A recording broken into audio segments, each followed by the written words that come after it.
Hello students, in last lecture we have studied what are chemical reactions and what are their importance and what are chemical equations, why do we write it. In this video we are going to learn about how to write a chemical equation with more informations.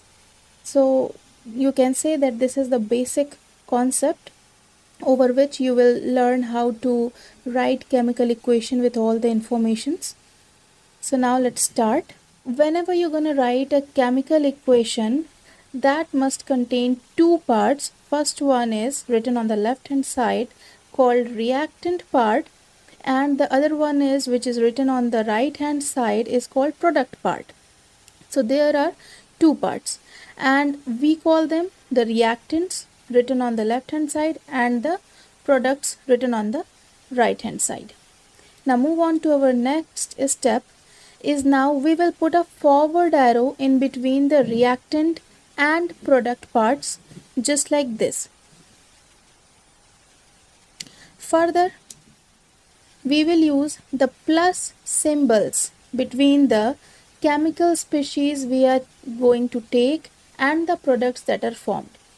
Dear students, here you have to keep in mind that the plus symbol written on the left hand side between the chemical species only denotes the number of chemical species taking part and are combining with each other, while the plus symbol written on the product side or on the right hand side represents the number of product forms. And remember that the product which are formed are now separate, they are not going to combine with each other.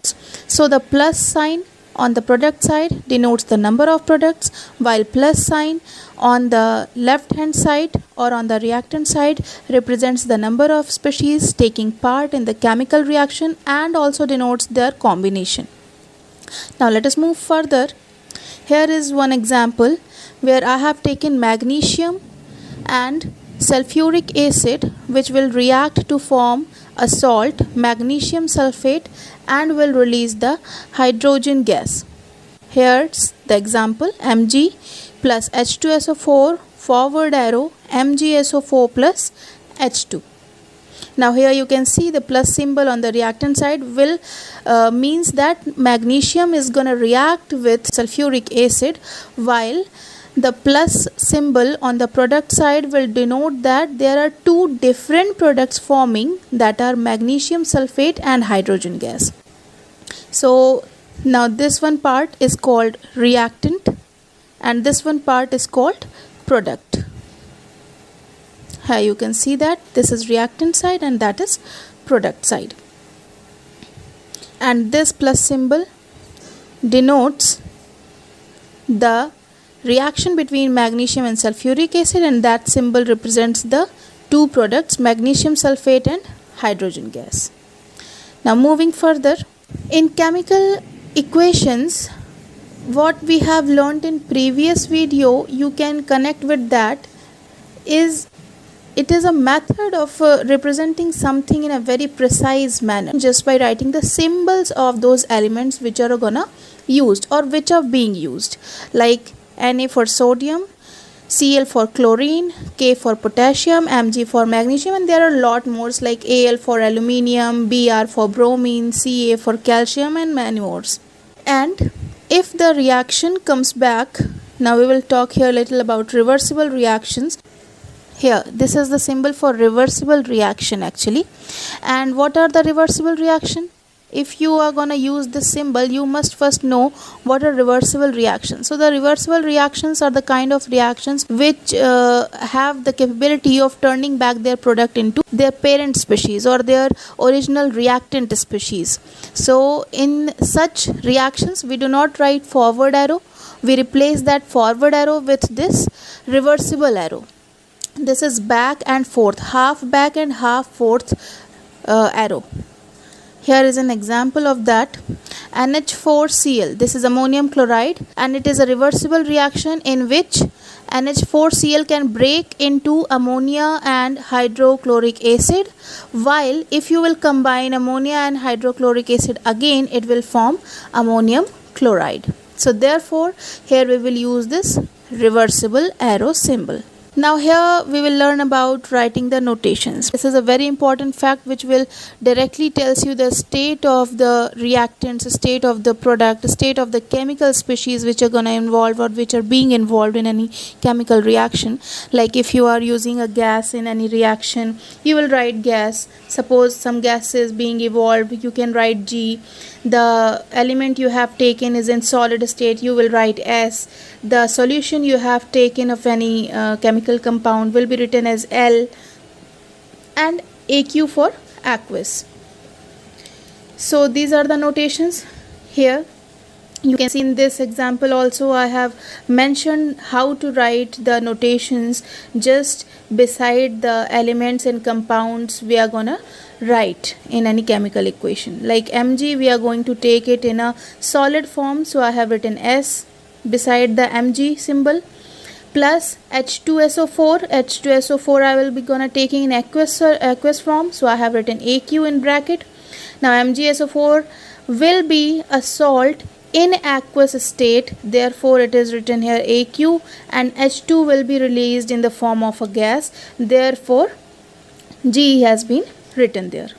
You can see that this S, this AQ, this AQ and this G, all these are called the notations, and these are very important to write. Okay, now moving forward, how are we gonna represent the temperature, pressure, electricity, catalyst and many more other environmental factors which are gonna being a part of that chemical reaction you are performing? So for all the environmental factors which you are gonna provide to that reaction, suppose there is some sort of reaction which will only happen under 36 degrees Celsius, or there is some sort of reaction which won't be happen if the humidity is in the air. So these are all the environmental factor and many synthetic factors, many man-made factors which are being required for happening of that chemical reaction. So we also need to mention that in any informative chemical equation. Here I have introduced one symbol of heat, that is also known as del. Whenever you are gonna write about the temperature, you can just write the temperature, or you can write their heat, but instead of heat you can put the symbol del there. Here's one example. 2 KClO3 in solid state will give 2 KCl in solid state plus 3 O2 in gaseous form. This has been the reaction and it will perform under the heat condition. Okay, this means that to perform this equation, to let this equation happen, to let this chemical reaction happen, there must be heat provided to this compound KClO3. Okay, now move on to our next example. Here CO, carbon monoxide plus hydrogen gas, and they will form CH3OH. And in which condition? Under 340 atmospheric pressure. This is the factor required to happen this reaction. Now move on to our next reaction. This is a very common reaction. You have been also read it about in class 7th or 8th in the electricity chapters. So here 2H2O is taken. It's a water molecule and it will break down into hydrogen gas and oxygen gas. Under which condition?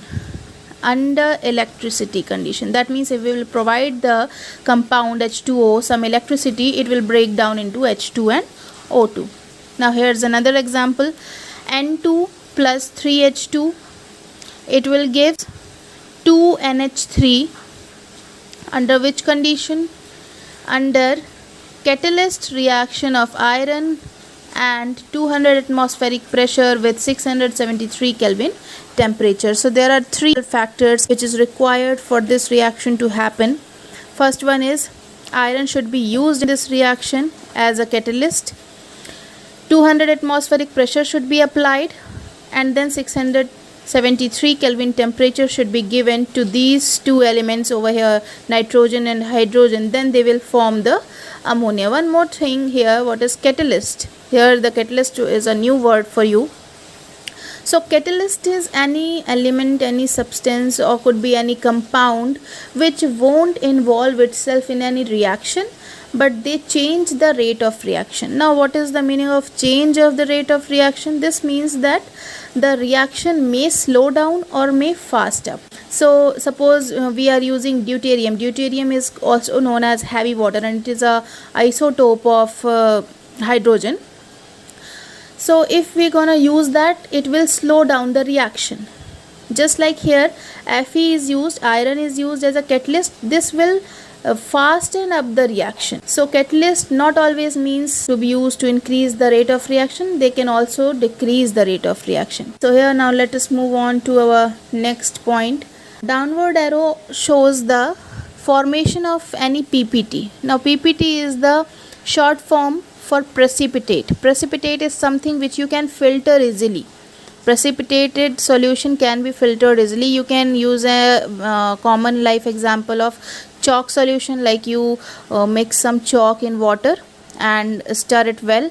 After some time you will observe that the chalk powder has been settled down, and you can easily drain out the water and separate the chalk powder. So such type of solutions in which some filtrate can be obtained are termed as PPT, okay, precipitate. There are a lot of reactions in which such type of compounds are formed, in which precipitates are gonna form, like this one reaction here. NaCl sodium chloride in aqueous form reacts with AgNO3 silver nitrate. In aqueous form will react with each other and will form silver chloride, which will a white PPT, and also another product sodium nitrate in aqueous solution. This downward arrow represents actually the formation of precipitate. You can also replace this symbol by writing just PPT. Now moving on, this G symbol, which G notation you have studied in previous points, and here upward arrow. These both have the same meaning actually, evolution of gas or the formation of gas. Okay, but this upward arrow is always written only on the product side. It will never be used on the reactant side. So for the reactant and product side, if you're gonna write both side with the same symbol, you can use G. But if you want to make information in a different way, you can write G on the reactant side and upward arrow on the product side. So here's an example of that. 2KClO3 heated condition will form 2KCl plus 3O2, in which this O2 is a gas and it has been evolved on the product side. Therefore I have written the upward arrow beside the O2. So here our today's topic ends. I hope you have enjoyed the video and have learned something new from me, and I also hope that I have cleared your concept regarding how to write an informative chemical equation. If there are any doubts, do not forget to write it down on the comment section, and thanks for watching.